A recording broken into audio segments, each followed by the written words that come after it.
Main মালিক private কারণে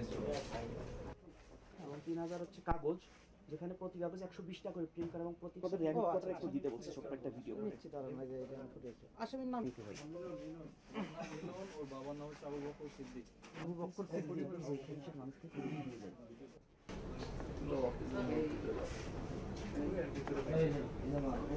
main মালিক private কারণে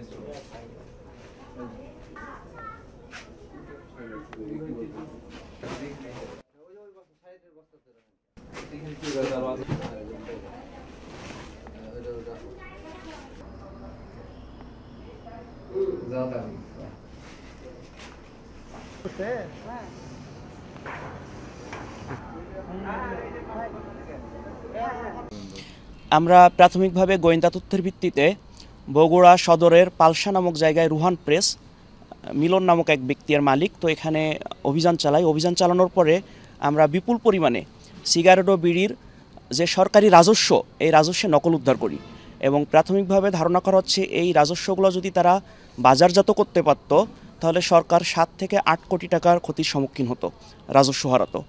আর আমরা এখানে অভিযান করার পরে এই প্রেসের মালিক মিলন নামক ব্যক্তিকে গ্রেপ্তার করেছি এবং এর সাথে আরও যারা জড়িত আছে আমরা তাদের বিরুদ্ধেও আমাদের গোয়েন্দা অভিযান এবং তৎপরতা অব্যাহত রাখবো। আমরা চেষ্টা করব সকলকে আইনের আওতায় নিয়ে আসার জন্য।